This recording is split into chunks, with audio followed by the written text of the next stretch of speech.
मंजिल की खुशी से ज्यादा अधिक खूबसूरत वो सफर होता है जिस पर चलकर आप अपनी मंजिल तक पहुंचते हैं। जरूरी ये नहीं कि आपको जितनी सुविधा आपके पास आज है वो कल भी हो। जरूरी ये भी नहीं कि लोगों की आपके बारे में आज जो राय है कल भी वही हो। जरूरी ये भी नहीं कि आज जो लोग आपको अच्छे लग रहे हैं, आपको अपना कह रहे हैं, आपको प्रोत्साहित कर रहे हैं, कल भी आपके लिए सब वैसे ही हो। जरूरी ये भी नहीं कि आज आपके पास लोग हैं, प्रोत्साहन है, साधन है, ये कल भी आपके साथ ही हो। जरूरी बस ये है कि कल जब आपके पास कुछ ना हो, आप शारीरिक और मानसिक दोनों अवस्थाओं में थक चुके हो, तब भी आप उठे और उस दिन फिर वही काम करें जिसकी शुरुआत आपने की थी, और करते जाएं, तब एक दिन आप वहां होंगे जिसे लोग मंजिल कहते हैं।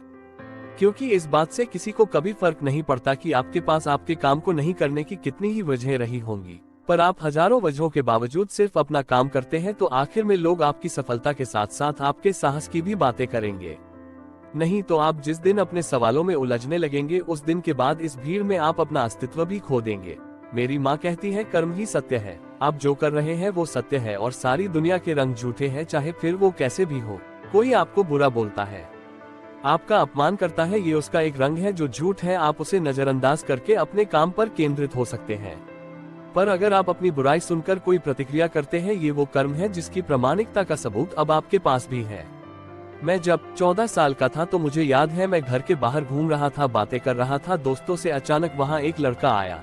उसके और मेरे विचारों में हमेशा से वैचारिक मतभेद था। वो मेरे पास आया, करने की बहुत कोशिश की, पर उस समय मेरी भी उम्र भी कम थी, तो एक हद तक चुप रहने के बाद मुझे बहुत गुस्सा आया। और वो पहली बार था जब मैंने अपना हाथ उस लड़के पर उठाया। लड़ाई बढ़ने लगी। मेरे माता पिता एक प्रतिष्ठित शख्सियत हैं, तो जल्दी ही बात मेरे घर तक पहुंच गई।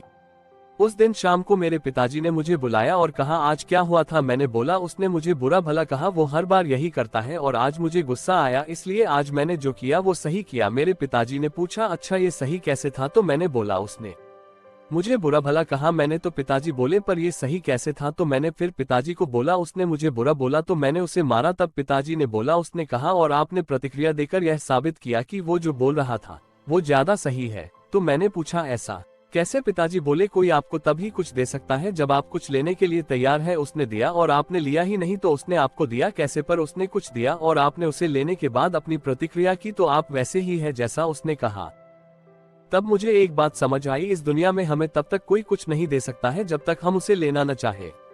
हमें हमारी मर्जी के खिलाफ कोई काम नहीं करा सकता है। हम गुस्सा अपनी मर्जी से करते हैं, हम रोते अपनी मर्जी से हैं, हम परेशान अपनी मर्जी से होते हैं, क्योंकि जब तक हम लेने मर्जी से होते हैं, क्योंकि जब तक हम लेने के लिए तैयार न हो तब तक हमें कोई कुछ नहीं दे सकता है। उस दिन के बाद मेरे कदम मेरी मंजिल की तरफ बढ़ते गए। मैंने ताउम्र वही किया जो मुझे सही लगा। मुझे गुस्सा जब भी आया अपनी मर्जी से आया।